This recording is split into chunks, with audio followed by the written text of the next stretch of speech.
it's not about what a textbook says. It's about what you come to me and say to me, I cannot handle. There is absolutely no evidence that getting pregnant makes your endometriosis better. Dr Anita Mitra, also known as the Gynae Geek, is a consultant gynaecologist and surgeon with a special interest in female cancers. It is the cause of the majority of cervical cancers. Alongside working full-time in the NHS, she's also built a community of over 180,000 followers online, is author of 2 brilliant gynae books, The Gynae Geek and Dealing with Problem Periods. I find it really hard when patients come to me and say, I've got a really high pain threshold. And I think, my goodness, you're really dealing with something. Talking about heaviness, 80 mils, I mean, what does that even really mean? Endometriosis, can you clear up what it is? So this is the thing. Hello everyone and welcome back to Vision of Health, the podcast where I talk to qualified experts about what being healthy really looks like in everyday life and how your daily habits can help you feel well today whilst also protecting your long-term health. I'm Dr. Frankie, I'm a medical doctor specialising in cancer research, and my mission is to bridge the gap between the science and real life, helping you make sense of the evidence in a realistic and sustainable way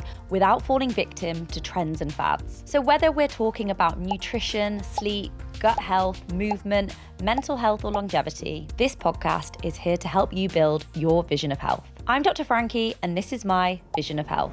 For something that affects half the population, women's health is under-researched, misunderstood, and far too often dismissed. If we're honest, most of us were never really taught what's normal when it comes to our menstrual cycle, our hormones, and our periods. And because of that, we end up dismissing symptoms like painful periods as something that's just part of being a woman. Thankfully, there are people like Dr. Anita Mitra who are changing that. In this episode, we have a really open and honest conversation about periods, what's normal and what's not, and why so many symptoms have been wrongly normalised for so long. Dr. Anita Mitra, welcome to Vision of Health. Thank you for having me. Thank you for coming. I know you're super busy, so I'm very grateful for your time.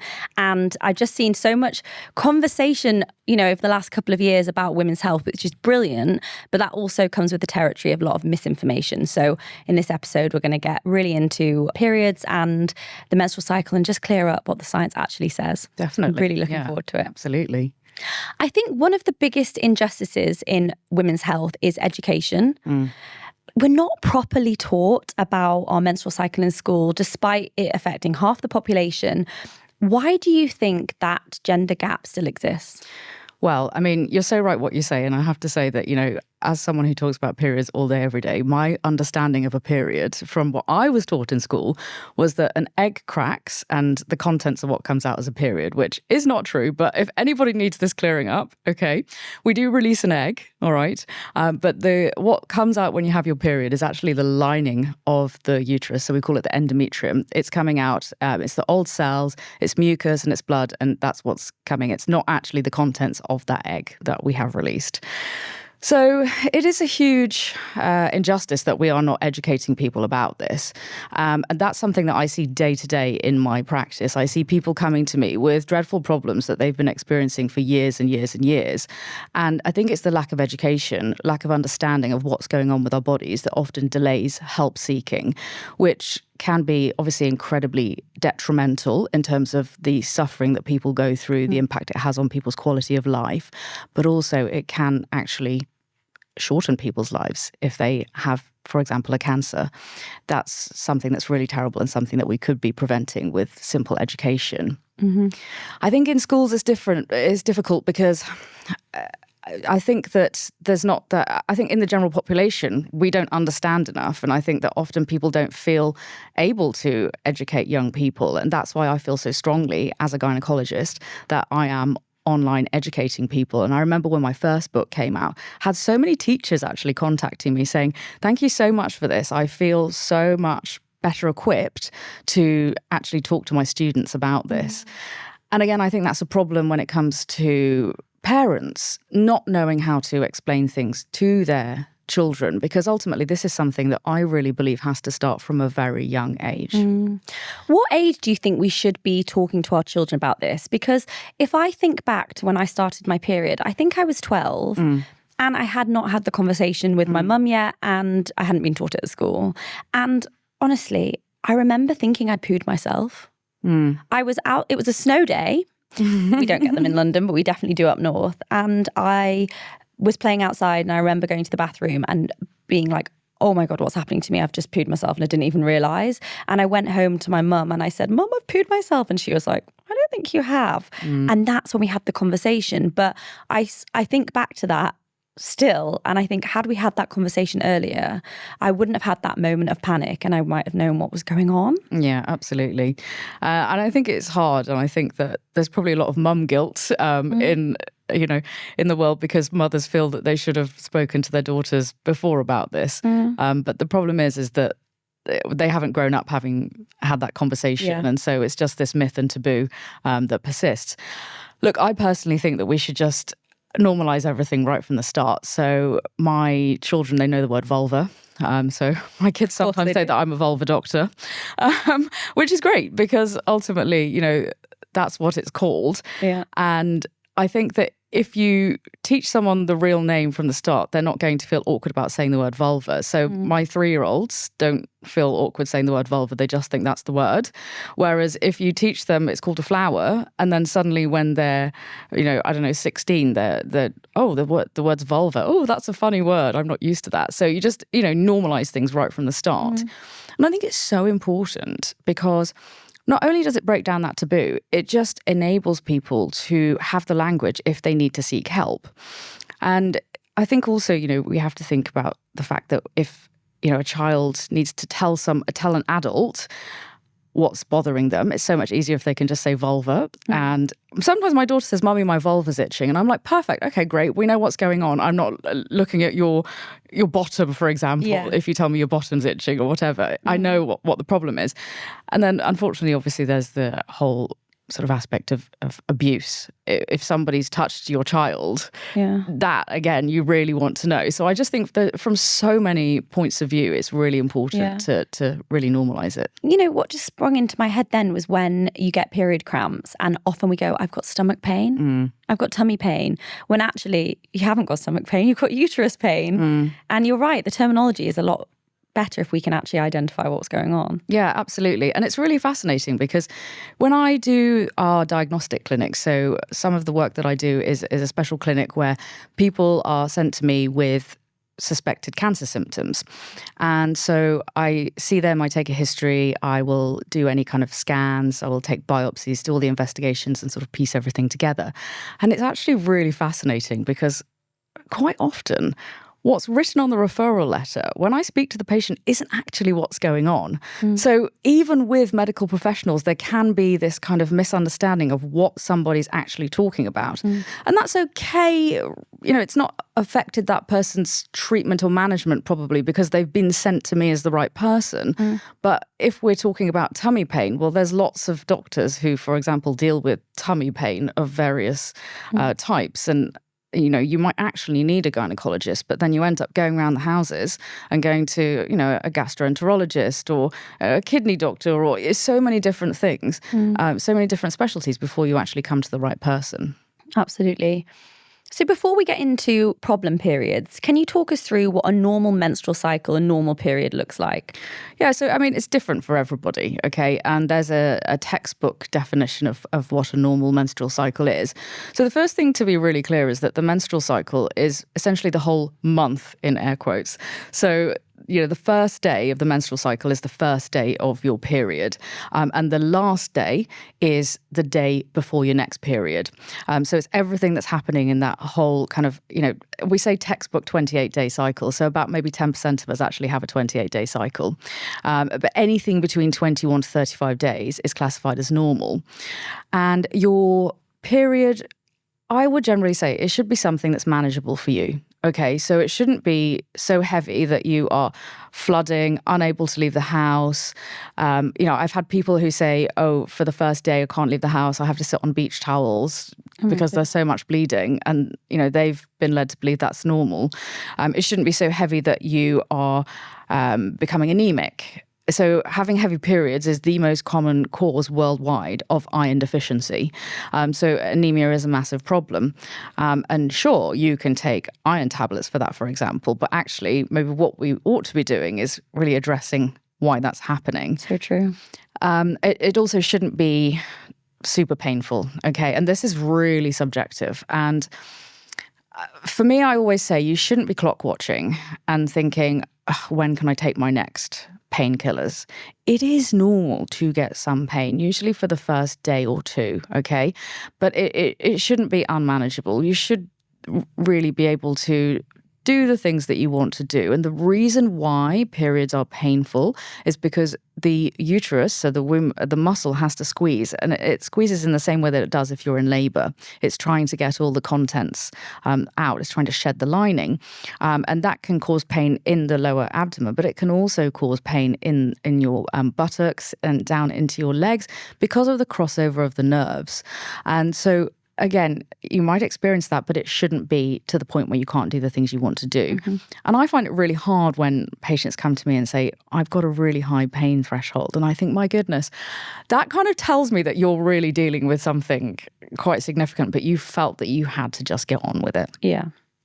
So, overall, it shouldn't be significantly affecting your quality of life. Look, let's be honest, the first day or two, probably not going to be fun, but it shouldn't be unmanageable, and it's so subjective.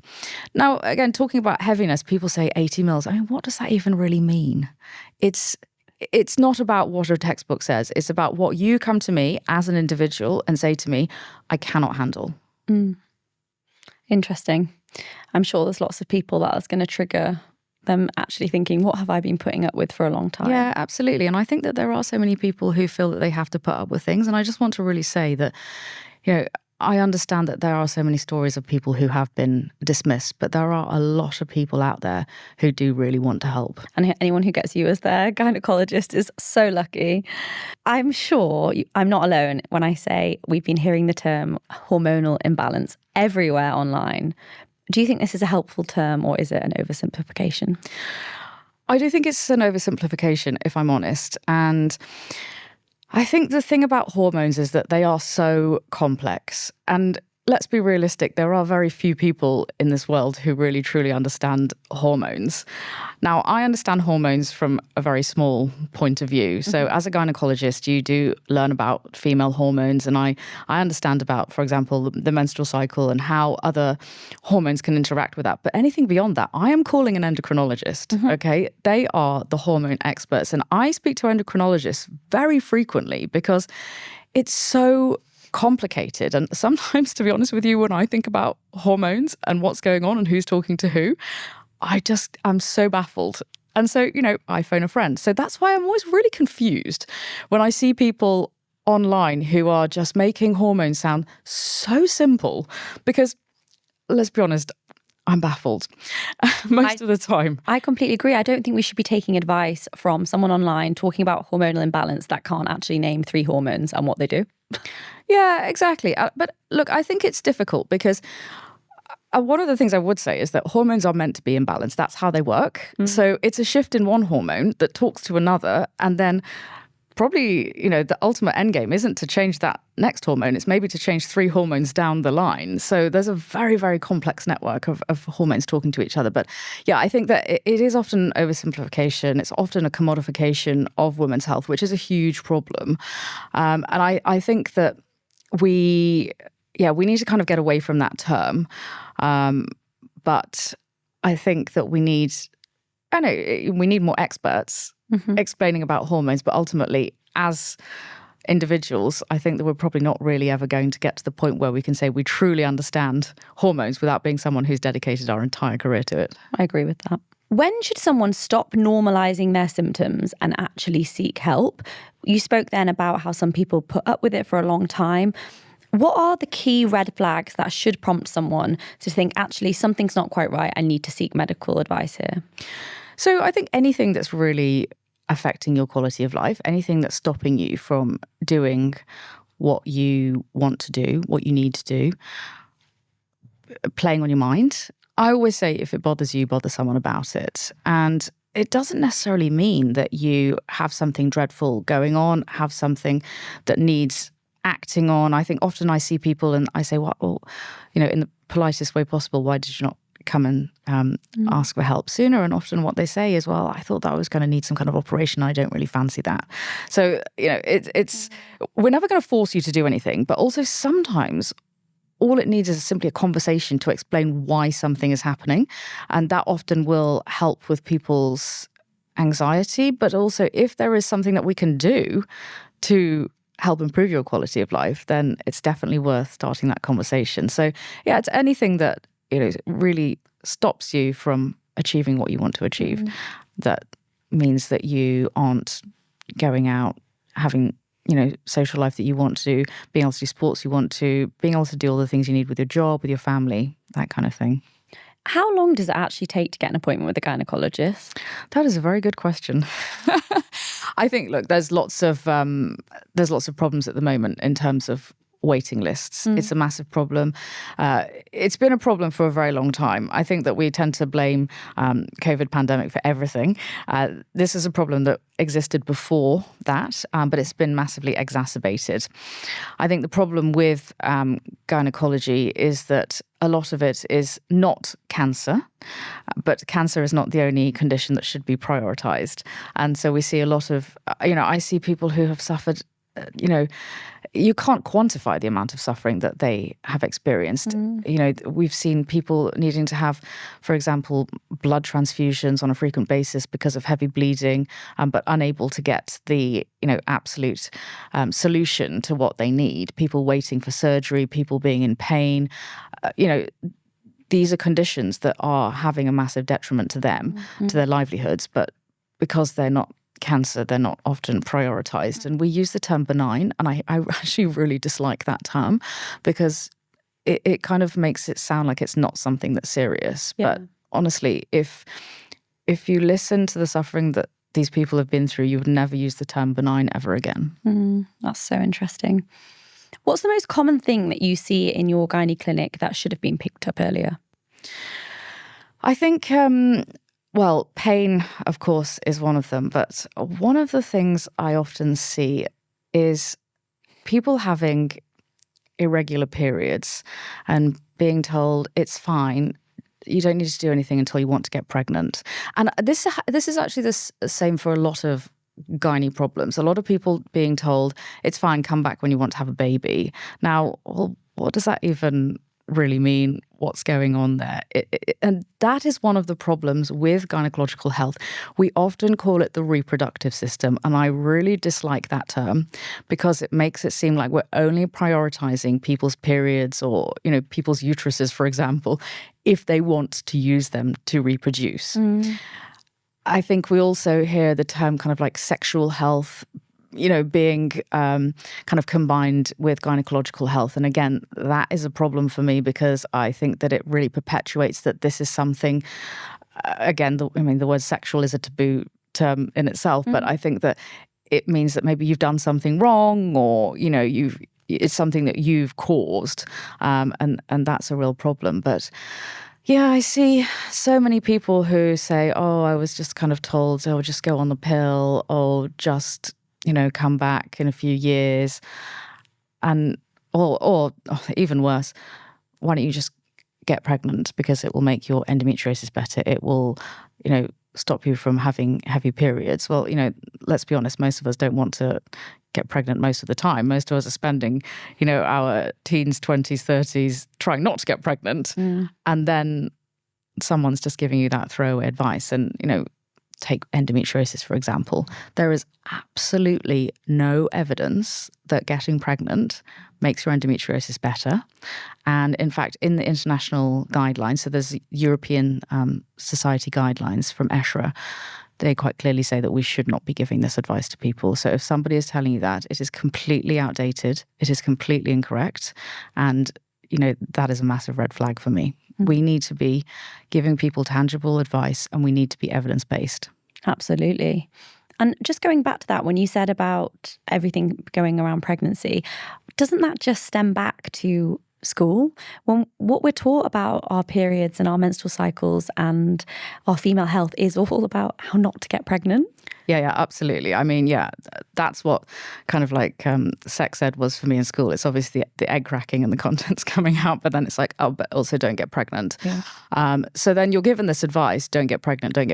And then suddenly you're like, oh, but actually I want to get pregnant. And this is something that I conversation I have so commonly with both patients and friends of friends is, oh, I want to get pregnant. Now what do I do? And we're never equipped for that conversation. And it's also a super stressful time in your life. I'm seeing this now with lots of my friends getting pregnant. And it's like, once you decide you want to get pregnant, you can say you're as relaxed as possible about it, but everyone wants it to happen quickly. Like once you've made that decision, no one is really thinking, I want to get pregnant, but if it takes a year, I'm fine with it. I feel like people don't want to be dealing with these issues in the height of pregnancy anxiety and conception anxiety. And there is also so much kind of fertility anxiety these days because, let's be honest, we hear about the people who got pregnant the first time they tried, or we hear about the people who've had like 17 rounds of IVF. Yeah. There's no in between. And it's great that people are talking more about fertility issues, and we're hearing more about what actually going through IVF entails, for example. But I think it's really scary. And obviously I have a very skewed perception of reality because of the things that I see at work. Now, when I wanted to get pregnant, I didn't realize where my mind was going to go. I kind of went into this obsession with, okay, so it's day this and day that, and we need to do this and we need to do that, and I need to take this, supplement this day. And honestly, I kind of went a little bit crazy. And I remember, so I was trying to get pregnant, and after a couple of months I got pregnant and I had a miscarriage, unfortunately. And then I remember after that, trying to get pregnant again. And I just remember thinking like, oh my goodness, what's wrong with me? Why am I not getting pregnant? I mean, obviously I know that, it's just not going to happen straight away. With all my knowledge, I still thought, what's wrong with me? And one of the things that I found fascinating was that everybody would say to me, oh, Anita, you're so healthy. You won't have any problems getting pregnant. And that is so wrong. That is completely incorrect, because fertility is not something that you can, just achieve with having a healthy lifestyle. And I think that's really hard to, I knew that was wrong, but again, that's with all my specialist knowledge. And so I think that was something that I found really difficult to get my head around. And then the other thing was I was thinking, why is it taking me so long to get pregnant? I just remember, and it wasn't, it took me 7 months to get pregnant the second time. And, I don't have a problem with saying that out loud because I don't think anybody actually really does. No, and in hindsight, that's actually... It's completely normal. Exactly. But I just remember having some friends around for dinner, and we were all gynecologists. So there was 4 gynecologists sat around the table. What do you talk about when you're having dinner? Well, everyone was talking about how long it took them to get pregnant. And I just thought, that's actually really refreshing. And it was that conversation that made me relax and think, actually, there's nothing wrong with me. Yeah. But I just wish that everybody kind of had that insight. And again, that's one of the reasons why I love sharing information online, because there's so many conversations that we have behind closed doors that can actually be really helpful for people. Absolutely. I'm going to move on to something slightly different. Why do some women have completely different experiences of the menstrual cycle? For example, some women may experience PMS, premenstrual syndrome, or PMDD. You can explain what that is. And others don't. What is driving that variability? Yeah. So you touched on PMS and PMDD. So PMS means premenstrual syndrome. So it's a collection of symptoms that we get before we have our period. And so the kind of things that people will often talk about is kind of feeling quite irritable, maybe poor sleep. Often people get quite bloated. Some people can feel sick. But it generally kind of like mood changes and things. It's always a joke, isn't it? Like, oh, she's got PMS or, but PMDD is something really quite different. So we often hear it called severe PMS, but it stands for premenstrual dysphoric disorder. And this is where people can genuinely become suicidal as a result of how their hormones make them feel. And I'm glad to see people are talking about it more and more these days, because I remember when I first started to see people in the gynecology clinic with PMDD, and this was maybe about 10 years ago. And to be honest with you, I hadn't really heard that much about it. And I just remember the conversations I'd have with these women, and they would say, look, I honestly feel like I want to kill myself and kill everybody around me, but I know that it's going to go away. And then 2 days later, my period will start and I'm just a different human being. I mean, that's really extreme change in emotions over a couple of days. And it's really awful to hear when somebody's really suffering with PMDD. Now, we think that it probably happens because of a difference in the sort of sensitivity to the hormones. And I sometimes find the word sensitivity a little bit difficult because you kind of, oh, she's very sensitive. But, I don't mean it in a dismissive way. But essentially, if you look at the hormone profile of somebody with PMDD and somebody who, most of us will have some element of PMS, you don't see any difference in the hormone profiles, but you will see a dramatic difference in how that person feels.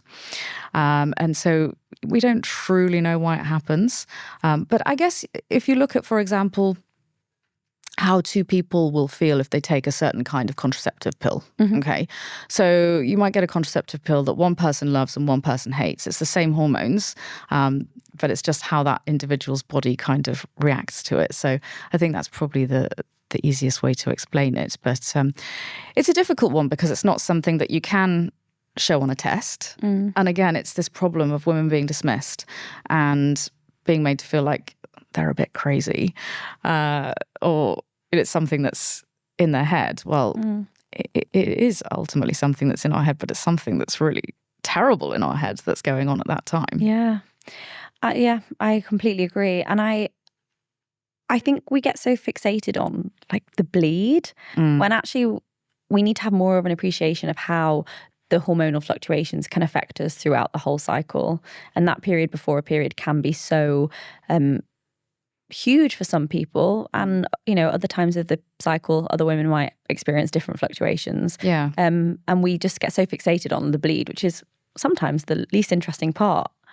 Well, that's very true. And really, it's the rest of the cycle that's actually affecting how the bleed is going to be, because it's how our hormones are going up and down that affects how that lining is going to grow, and what the period is going to be like, but also, how we're going to feel in terms of our hormones. Because, if your whole biochemical structure is different on one day to another, you're going to feel very different. Yeah.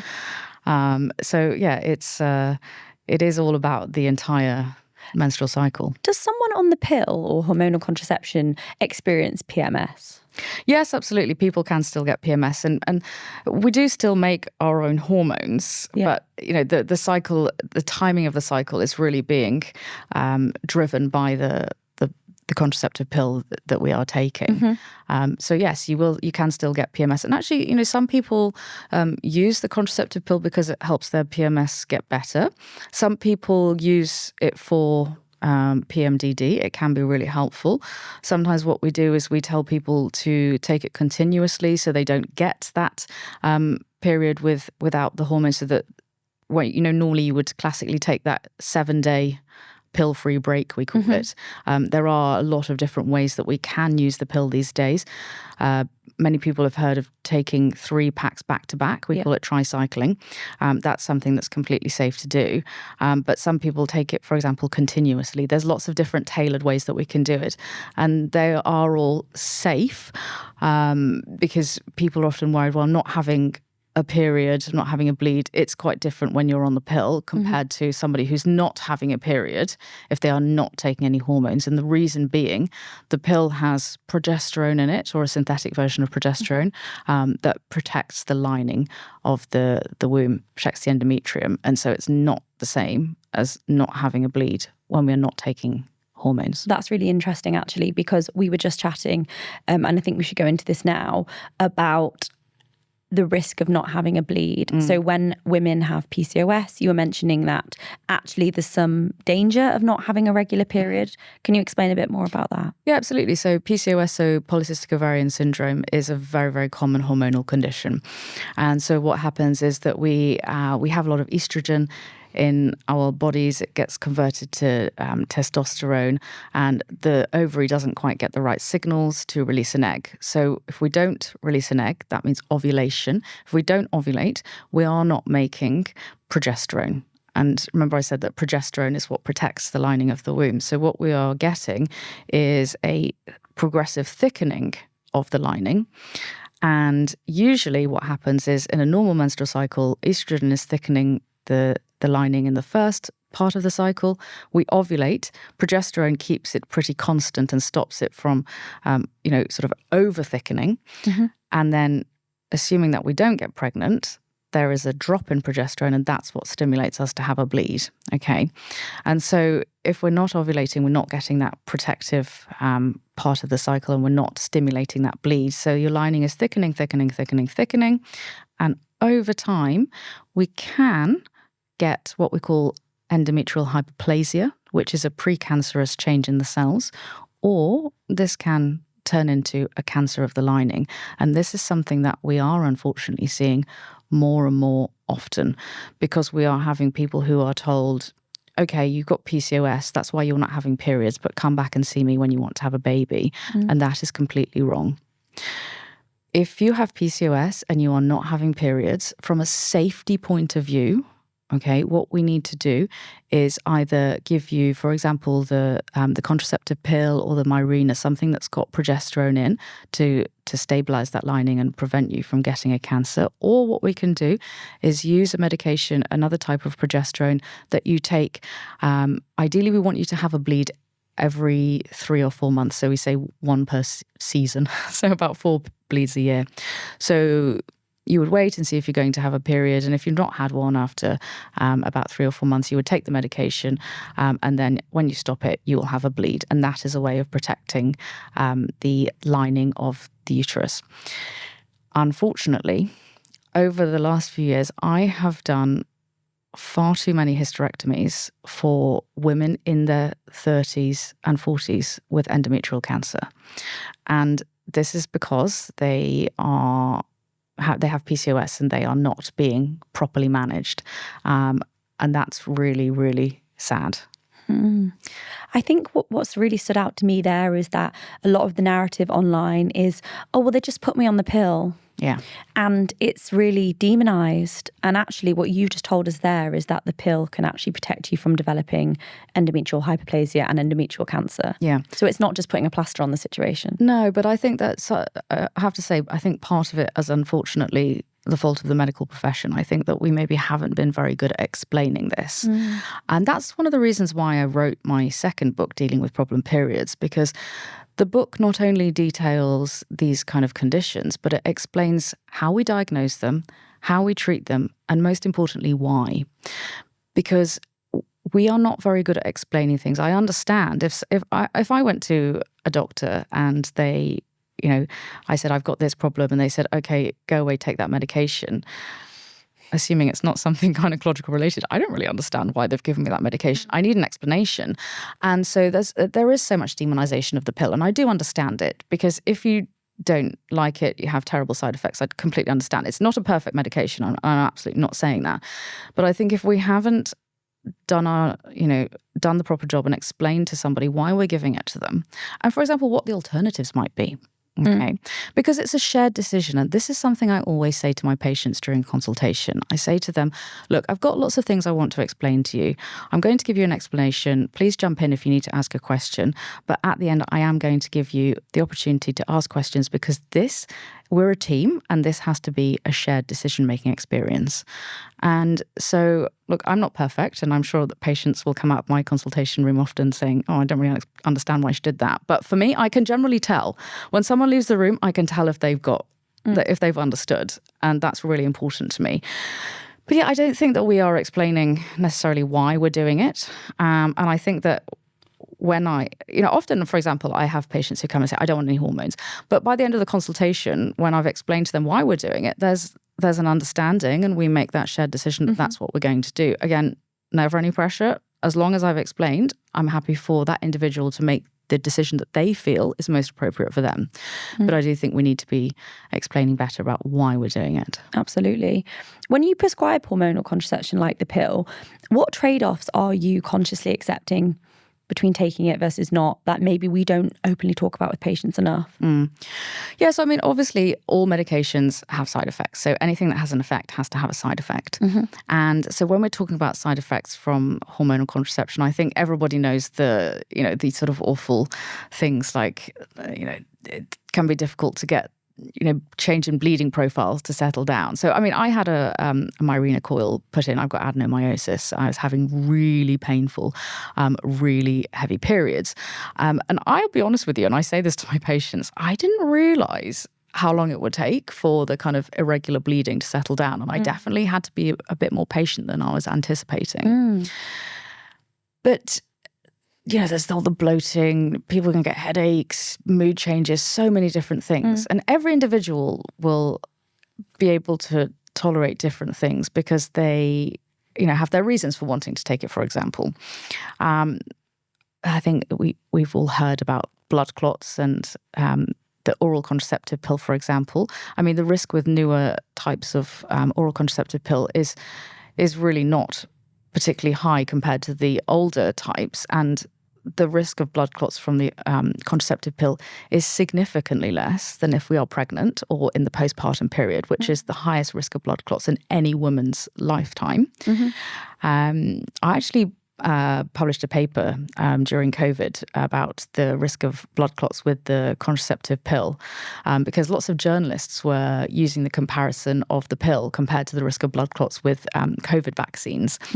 And so I thought this was a little bit tricky, and I just did a poll on my Instagram stories, and I said, has this information made you consider stopping, or have you actually stopped taking your pill?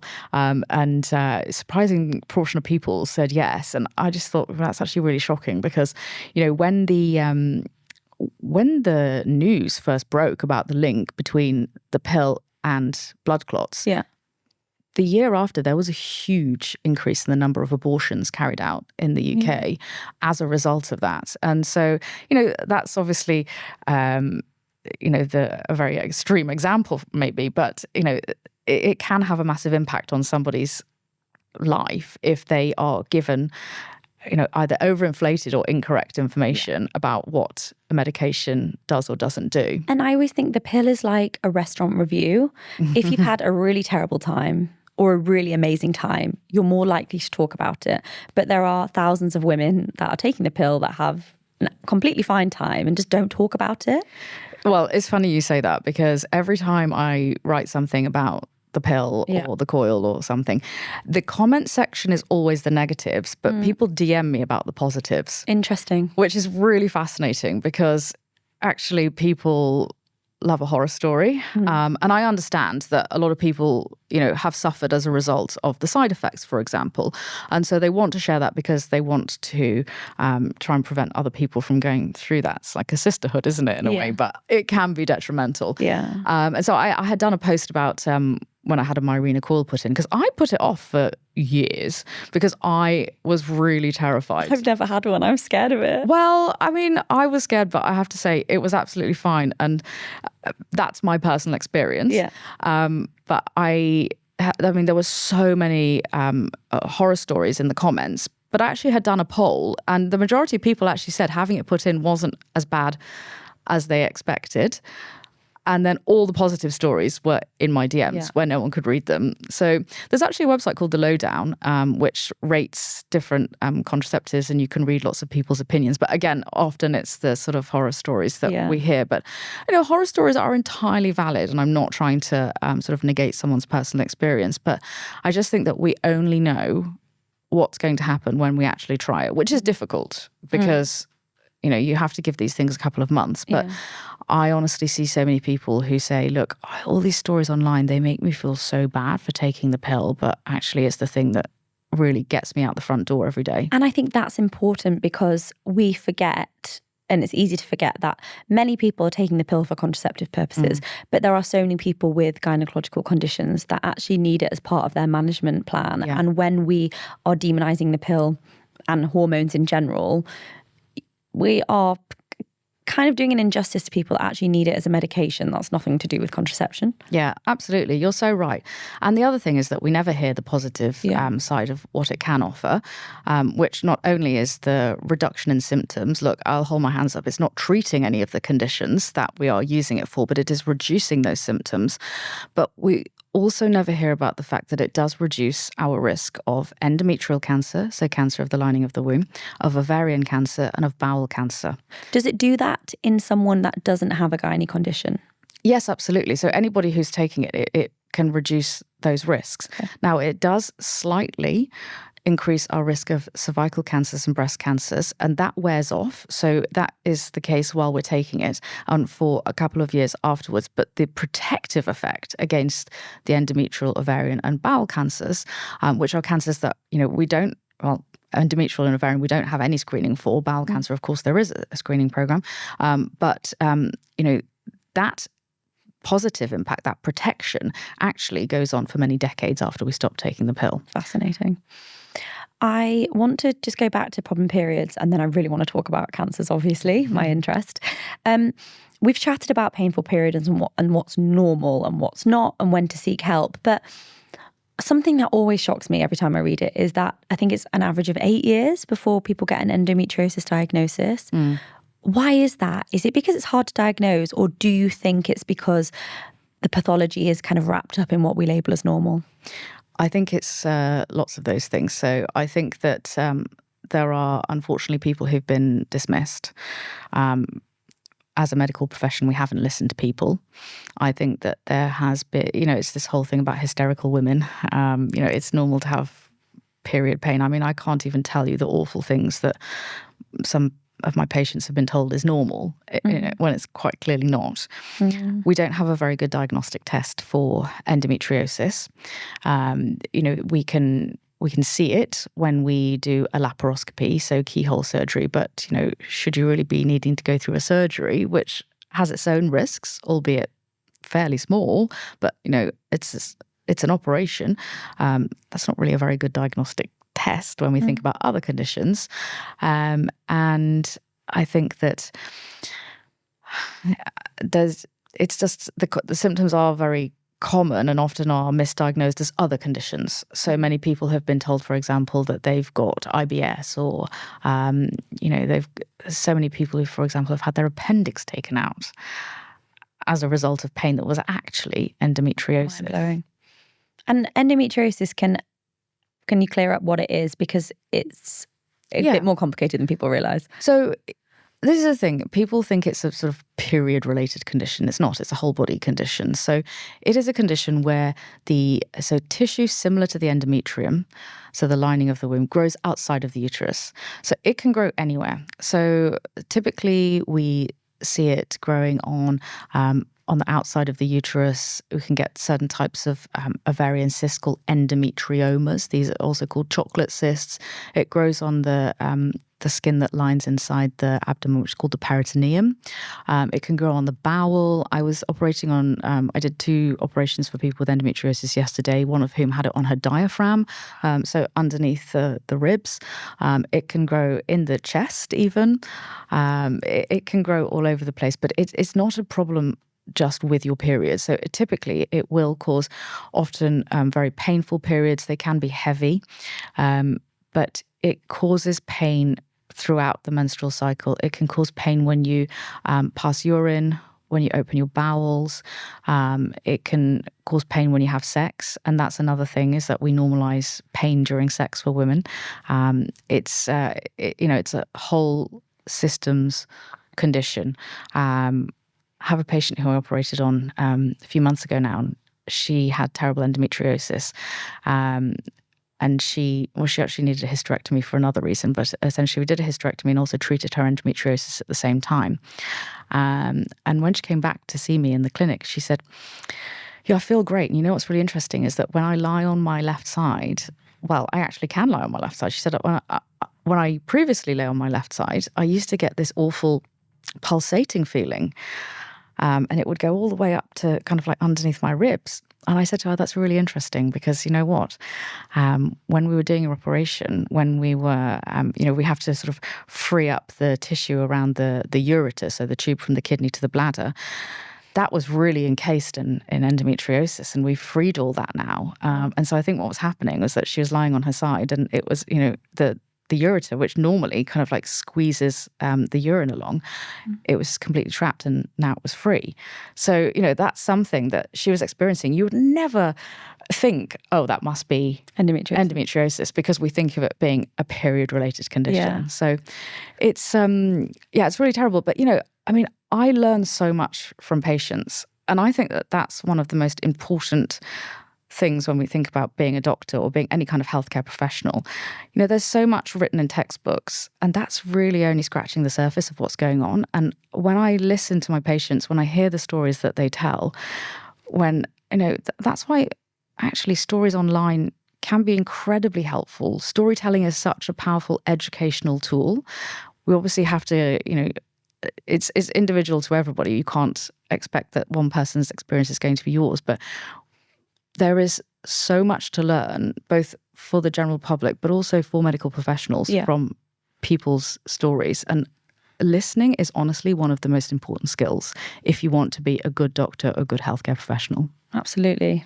Wow, so much to learn. And that must be so rewarding when you have someone, you've done this massive operation. I can't imagine many women are particularly thrilled to be having a hysterectomy. But of course, things can be so bad that you can make such a positive difference to people's lives through these interventions. Yeah, it's amazing. Wow. I wanted to just quickly ask, because you mentioned that you had been diagnosed with adenomyosis. What is that and how is that different to endometriosis? Yeah, so adenomyosis is kind of similar to endometriosis. And so it's where the lining of the uterus is growing into the muscle layer. So we've got 3 layers of the uterus. We've got the endometrium, which is the innermost layer. That's the bit that thickens up when we are going through the menstrual cycle, and that's what sheds when we have a period. That's where a pregnancy is going to implant. Beyond that, we have the muscle layer. So this is called the myometrium. This is what's squeezing when we are shedding the lining, when we're in labour. This is where fibroids can grow. So fibroids are overgrowth of the muscle layer.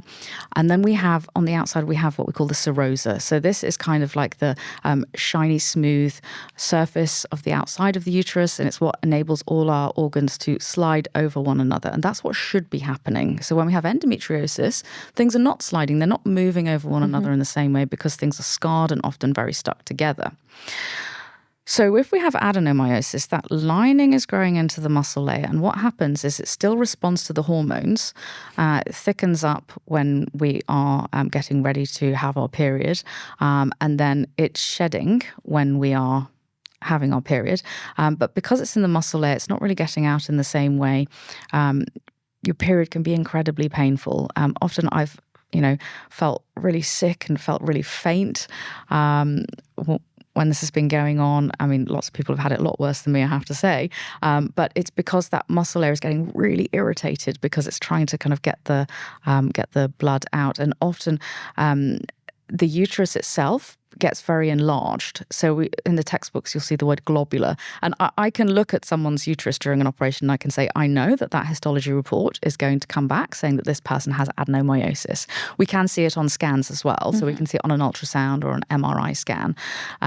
But yes, the uterus just gets very scarred and gets very big and often can feel very heavy. And people often feel like a sort of pressure on their bladder, a dragging sensation, kind of the same kind of things that we can find when people have large fibroids, for example. And so it's often associated with endometriosis. The two often come hand in hand. So people sometimes call it the sister of endometriosis. But you can have it in isolation as well. It's something that we're seeing more and more often, and I don't think it's necessarily that the prevalence of it is increasing. I think that our ultrasound technology is much better. So it's very easy to pick up on an ultrasound these days if you know what you're looking for. And I think that we're just sort of generally becoming more aware of the condition. Yeah. There's that really careful balance, isn't it, when we talk about prevalence of conditions, because people say, oh, it's becoming so much more common, but actually often it's because we're better at diagnosing things. There's that real trade-off, isn't there? Yeah. You mentioned before that PCOS can actually be more dangerous than it is just inconvenient and unpleasant for people. I feel like everyone online thinks they have PCOS. What actually constitutes irregular periods that you should seek medical attention for, and what actually constitutes PCOS? So most people with PCOS probably will have irregular periods at some point during their life. So when we're talking about irregular, we're meaning a period that is so a normal cycle is anything 21 to 35 days. Yeah. Anything outside of that is considered irregular. And so you should really seek medical advice. Now, if you have PCOS, so normally the diagnostic criteria is that you have irregular or absent periods. You have signs of what we call hyperandrogenism. So androgens are typically called the male hormones. So testosterone is the most common one that we've heard of. So we can get things like male pattern baldness, we can get a lot of acne, excessive hair growth. And then the other thing is that you have the appearance of polycystic ovaries on an ultrasound scan. Now, the thing is that if we scan very young women, most will have a polycystic appearance because of the fact that there's lots of eggs there, there's lots of follicles. So I think that has traditionally been a bit of an overdiagnosis. But I think that the most important thing is that, your periods can go back to normal. You can find that they become regular, but it is a condition that we need to be aware of for the rest of our lives, because if we have PCOS, we have a high risk of having diabetes, because insulin resistance is often a very common mechanism that's at play. So high risk of diabetes, high risk of having heart problems, so high blood pressure. So a lot of the things that we recommend for PCOS are lifestyle related changes. And this is not something just because we think, we want you to have a baby. It's because we need you to look after your body, because, we all need to look after our bodies, but you have a high risk of having these kind of hormone-related health complications.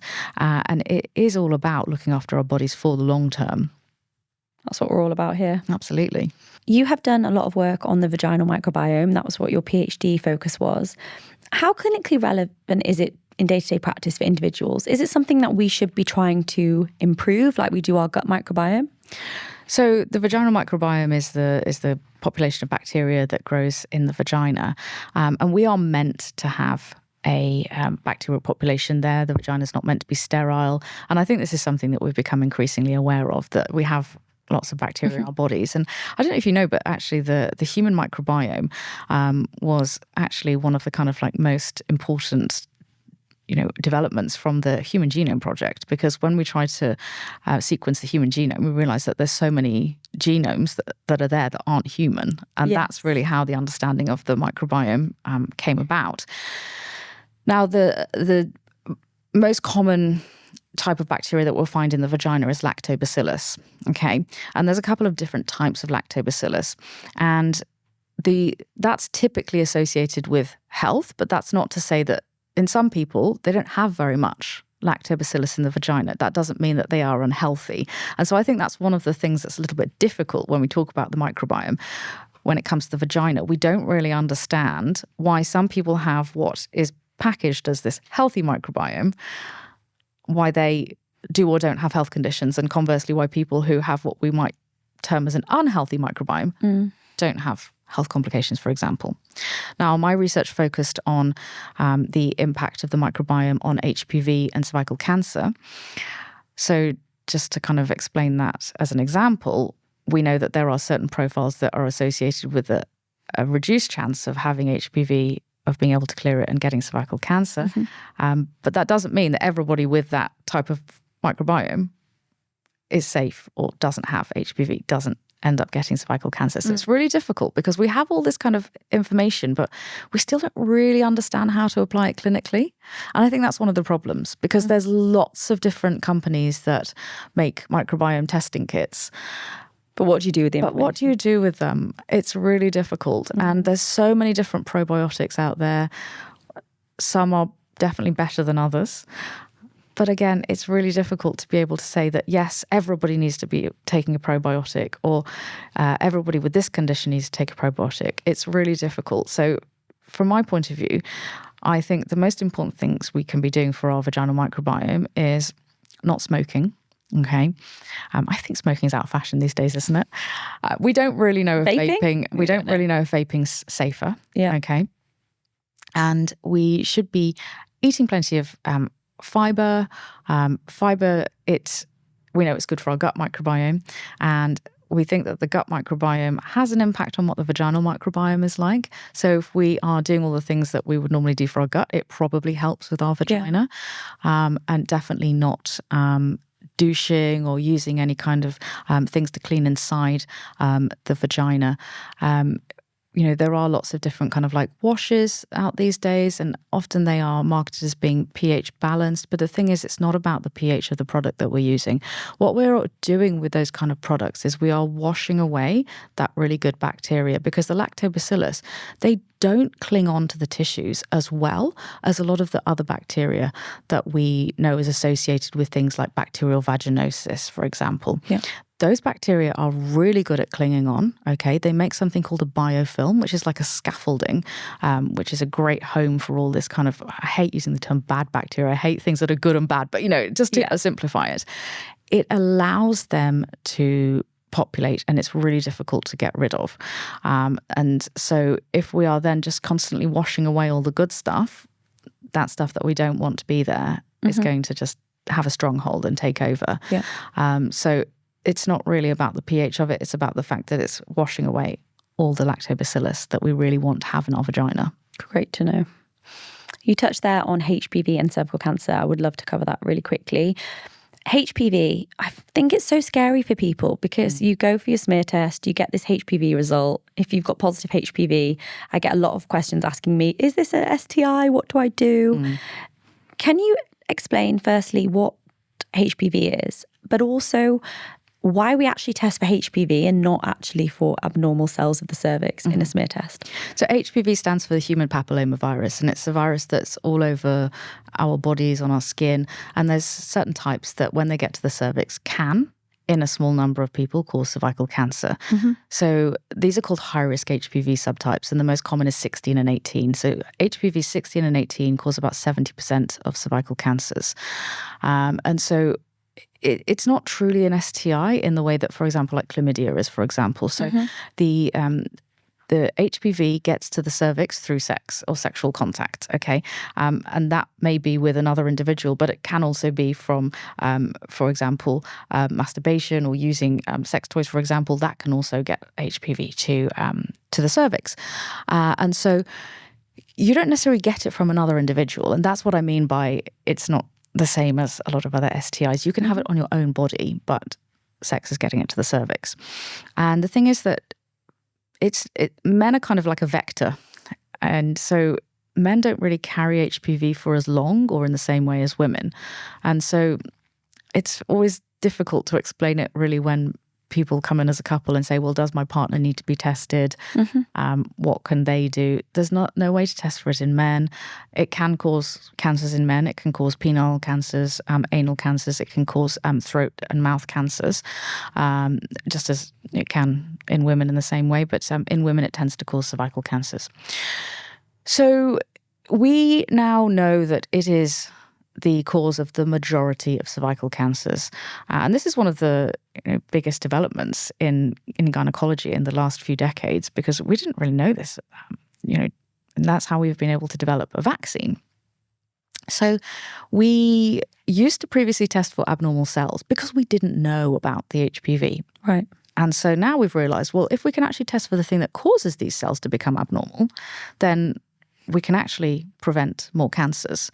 So in the UK, in England, we diagnose about 3,200 cervical cancers a year.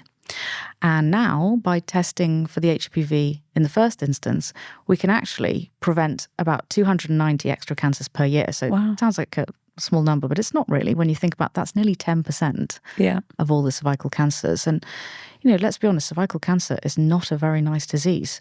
It is a disease that it typically affects younger women. They may end up losing their chance to have a pregnancy as a result. Many of my patients with cervical cancer have never had children. And that's a really, really difficult situation to find yourself in. And not only that, the treatment is not very pleasant. We're talking about a hysterectomy. Some people may need what we call a radical hysterectomy, which is where we are doing a very extensive dissection. We are operating around, major structures like the ureters, around the nerves that supply the bladder, the bowel, are responsible for orgasm. We're operating around lymph nodes. We can end up with terrible lymphedema. Or people need things like chemotherapy and radiotherapy, which also carries, massive side effects. So if there's a way that we can actually prevent, nearly 10% of these diagnoses per year, it's better.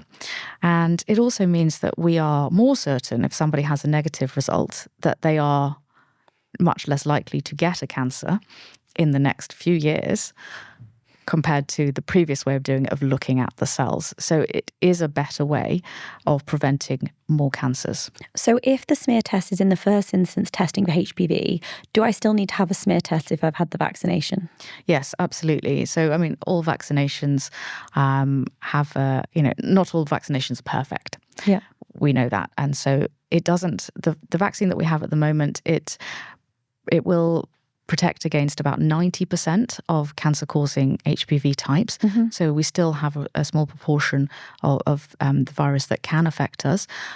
We can't say that we can get 100% protection against the types that are in there. It doesn't protect against infections that are already there. And it's, we know that it's very effective. It has dramatically reduced the number of cases of cervical cancer worldwide, but that depends on people actually having the vaccine. But yeah, it's still really important to go for smear tests. And there's so many people that are sitting on that smear test invitation that it will be listening to this that haven't booked it in. Yeah. I understand it's something that's inconvenient. It's not particularly pleasant, but it is so crucial.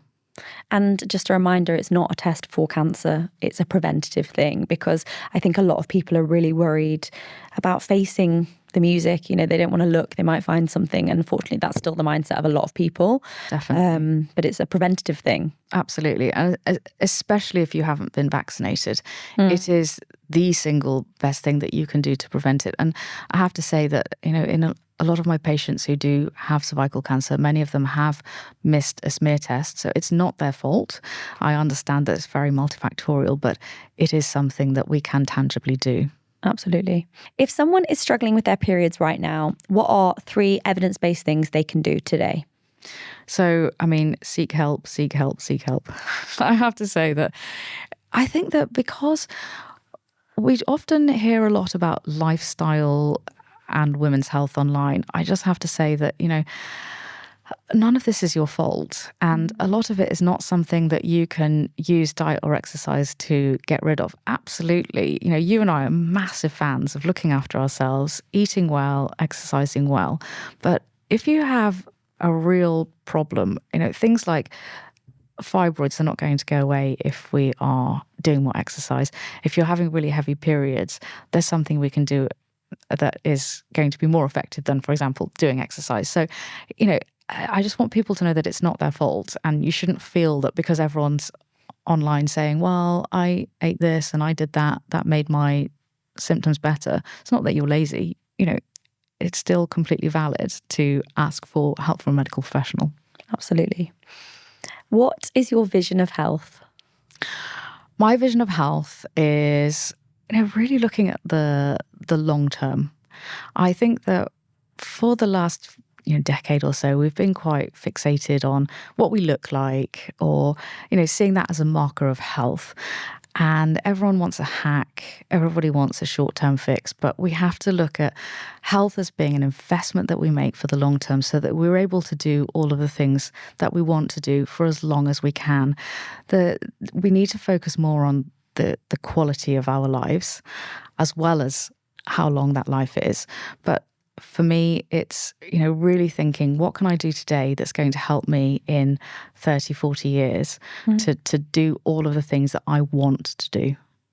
I love that. And I think so much about what Vision of Health is about is trying to educate people that all these lifestyle habits and these wellness habits are having so much effect for the long term that you can't even see, and just trusting that is happening in the background. Absolutely. Alongside the short term benefits like having more energy, sleeping better, looking better. You've got to trust that this is all kind of compounding for the long term. Yeah, exactly. I think that's the thing. If you don't see the results, then you don't feel it. I'm not the Vision of Health today. I'm having a back spasm from operating for 12 hours, but you've done amazing to sit there. But that's the thing, it's just reminding myself that I need to be doing all these things because they do actually help with the things that I can't see. Absolutely. Thank you so much. Thank you. Thank you so much for listening to Vision of Health. I hope this episode has helped you feel a little more informed and empowered, and given you some realistic takeaways that you can apply to your own life to help you get clearer on your own vision of health. If you enjoyed this episode, I'd really appreciate it if you left a review, subscribed to the channel, and shared this episode with someone who might enjoy it too. It genuinely helps support the podcast and it allows us to keep having these conversations. And as always, thank you for being part of the Vision of Health community. I'll see you in the next episode.